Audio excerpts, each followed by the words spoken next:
Long ago, God chose a man named Elisha to continue his work. A great prophet named Elijah found Elisha working in a field. Elijah placed his cloak over Elisha, a sign that God had chosen him to be a prophet too.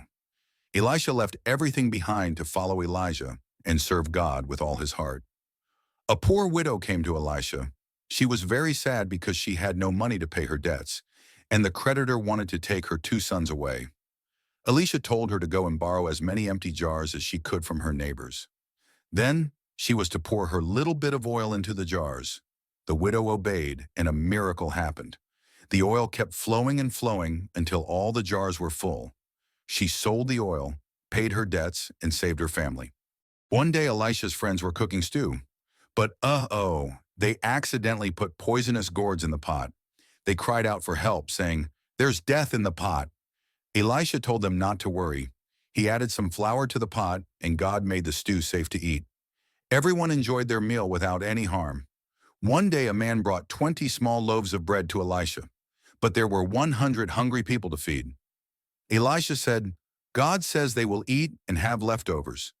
Elisha gave the bread to the people, and God performed a miracle. Everyone ate, and there was food left over.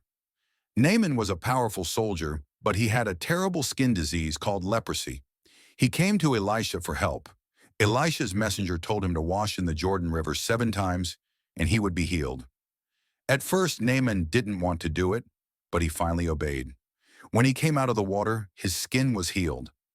Naaman was so happy and thanked God, saying, "Now I know that the God of Israel is the one true God." One day, some men were cutting trees by the Jordan River.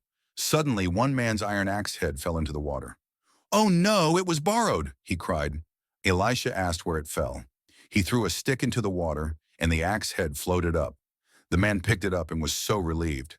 One time, an enemy army surrounded Elisha's city, but Elisha wasn't afraid. He prayed to God to strike the army with blindness. God blinded the soldiers, and Elisha led them to another city. When they arrived, Elisha prayed again, and the soldiers could see. Instead of hurting them, Elisha told the king to give them food and send them home.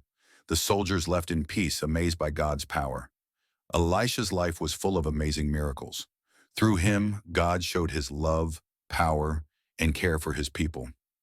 The story of Elisha reminds us that with faith and obedience, God can do incredible things.